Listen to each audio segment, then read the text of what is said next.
जब गुस्सा हद से बढ़ जाए तो बंदा दिल ही में दुश्मनी पालता है और दूसरे को नुकसान पहुंचाता है जब भी उसको मौका मिले, चाहे वो ज़ुबान से हो या फिर फ़िज़िकल। नबी करीम सल्लल्लाहु अलैहि वसल्लम फरमाते हैं, तुमसे पहले जो कौमें गुजरी हैं उनकी बीमारियां तुम्हारे अंदर भी आ चुकी हैं। आपका इशारा एक दूसरे से नफ़रत करना और हसद की तरफ था।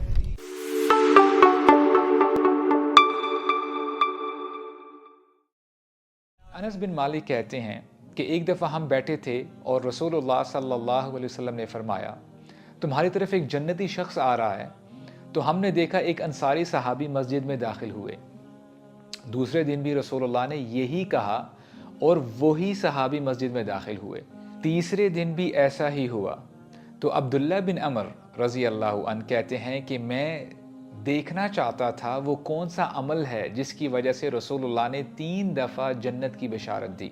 तो मैंने उनसे कहा कि क्या मैं 3 दिन आपके साथ गुजार सकता हूँ?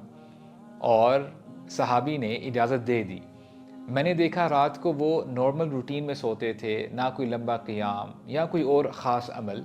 तो मैंने तीसरी रात पूछ ही लिया कि रसूलुल्लाह ने सल्लल्लाहु अलैहि वसल्लम 3 दफ़ा आपको जन्नत की बशारत दी है और मैं देखना चाहता था कि वो कौन सा स्पेशल अमल है जो आप करते हैं, ताकि जानने के बाद मैं भी वो अमल करूं। लेकिन मैंने तो कोई ऐसा ख़ास अमल देखा ही नहीं। तो सहाबी ने फरमाया, ऐसा ही है जैसे तुम कह रहे हो। हाँ, ये है कि रात को जब मैं सोता हूँ तो दिल साफ़ करके सोता हूँ, सबको माफ़ कर देता हूँ, किसी के लिए बुग़्ज़ या नेगेटिव फीलिंग्स नहीं रखता। तो अब्दुल्ला कहते हैं, हाँ, इसीलिए रसूलुल्लाह ने आपको बिशारत दी जन्नत की। वहियल्लती ला नुतीक़ु, और ये हमारे लिए बहुत मुश्किल है। हमारे लिए अपने दिलों को साफ़ करना ये बहुत मुश्किल अमल है। आपने नोट किया कि कितना बड़ा अजर है जो बंदा लोगों को मुआफ़ कर देता है। इस बीमारी की वजह से कितनी ही कौमों ने अंबिया को झुटलाया और आखिरकार उनको बर्बाद कर दिया गया। अहाउलाई मन्नल्लाहु अलैहिम मिन बैनिना, वो कहा करते थे ईमान वालों के बारे में, क्या ये हैं जिनको अल्लाह ने पसंद किया है हम में से? मा अंतुम इल्ला बशरुम मिथलुना, और वो नबी के बारे में कहा करते थे, तुम तो हमारी तरह ही बशर हो, तुम्हारी हम बात क्यों सुने? तो जो शख्स बुग़्ज़ रखता है या नेगेटिव फीलिंग्स रखता है किसी के बारे में, वो कितना नुकसान करता है अपना। जिसके बारे में ये नेगेटिव फीलिंग्स रखता है, क़यामत के दिन उसको अपनी नेकियां दे रहा होगा, जब एक एक नेकी बहुत कीमती होगी, और जब नेकियां ख़त्म हो जाएंगी तो उसके गुनाह खुद ले रहा होगा। रियलिटी में ये बंदा तो उसका फ़ायदा कर रहा है, और दिल में नफ़रत पालने वाला इस दुनिया में भी नुकसान उठाता है, क्योंकि ये अपनी ज़िंदगी फ्रस्ट्रेशन और गम में गुजारता है। इस बीमारी को अगर ठीक ना किया तो इंसान कहीं का नहीं रहेगा।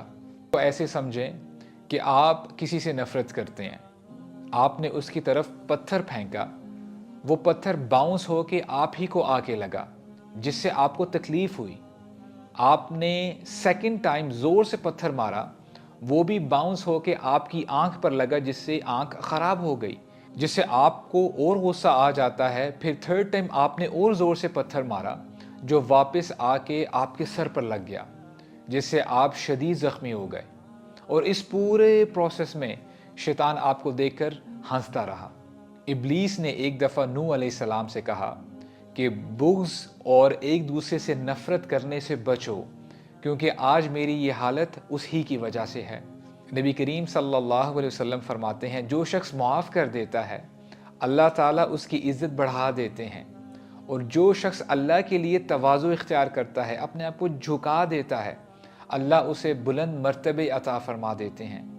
क़यामत का दिन बहुत मुश्किल दिन होगा। लोग चाहेंगे कि उनको उस दिन की तकलीफ़ से बचा लिया जाए।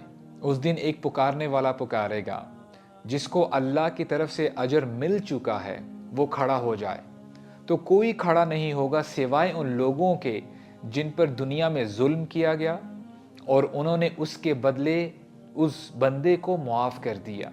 एक खामद को चाहिए कि वो बीवी को मुआफ़ कर दे, बीवी को चाहिए कि वो अपने हस्बैंड से दरगुजर करे, बहन भाइयों को चाहिए एक दूसरे को मुआफ़ कर दें, रिश्तेदारों को चाहिए कि वो एक दूसरे से दरगुजर करें, اور ایک مسلمان کو چاہیے کہ وہ اپنے مسلمان بھائی کو معاف کر دے۔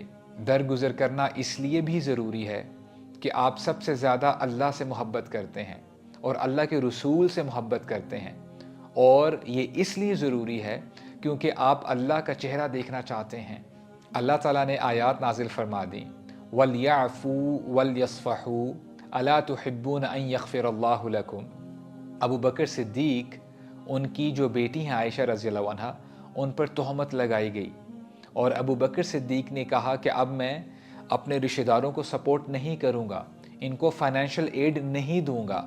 تو اللہ تعالیٰ نے جب یہ آیات نازل فرمائی تو ابو بکر فرماتے ہیں، بلا احب یا اللہ، اے اللہ ہم پسند کرتے ہیں کہ آپ ہمیں معاف کریں، آپ درگزر کریں۔